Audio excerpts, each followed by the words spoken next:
விவசாயிகளே, இன்று நாம் தக்காளியில் அசுவினி தாக்குதல் அறிகுறிகள் மற்றும் தடுப்பு நடவடிக்கைகள் பற்றி பார்ப்போம்.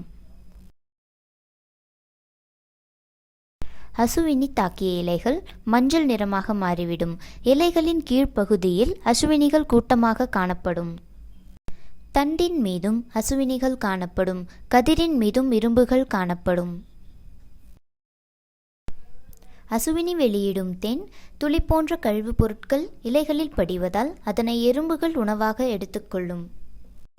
கரும்புகை பூஞ்சை உருவாக காரணமாக அமையும் மற்றும் இளம் அசுவினி பூச்சிகள் வட்ட வடிவில் சிகப்பு கலந்த பழுப்பு நிறத்தில் இருக்கும். முதிர் பூச்சிகள் மஞ்சள் நிறத்தில் அடர் பச்சை நிற கால்களுடன் காணப்படும்.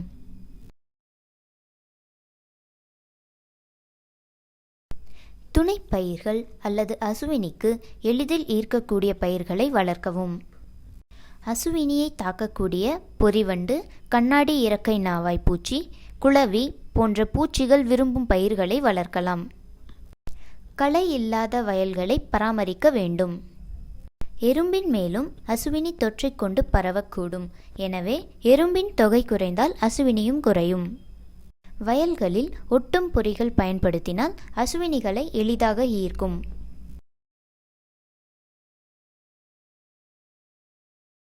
பிரைம் கோல்டில் 20% அசிட்டாமிப்ரேட் உள்ளது. அமைப்பு ரீதியான பூச்சிக்கொல்லி. இதன் அளவு 20 - 40 கிராம் ஒரு ஏக்கரிற்கும் 1 லிட்டர் தண்ணீரில் பயன்படுத்தலாம். மார்ஷல் பல வகை பூச்சிக்கொல்லி. உறிஞ்சும் மற்றும் மெல்லும் பூச்சிகளை கட்டுப்படுத்தும். தொழில்நுட்ப உள்ளடக்கம். கார்போசல்ஃபான் 26%. இதன் அளவு 320 - 400 மில்லிலிட்டர் 1 லிட்டர் தண்ணீரில் பயன்படுத்தலாம்.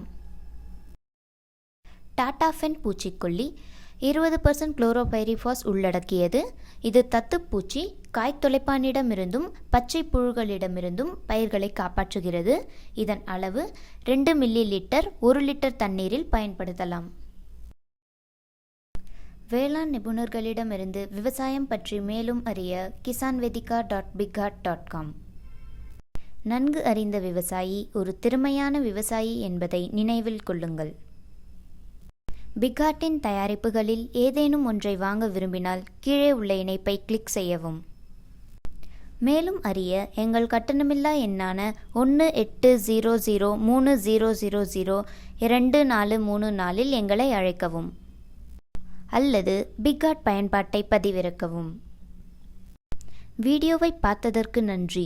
மேலும் பயனுள்ள தகவல்களுடன் புதுப்பித்த நிலையில் இருக்க விரும்பினால் தயவு செய்து எங்கள் குழுவில் சேரவும்.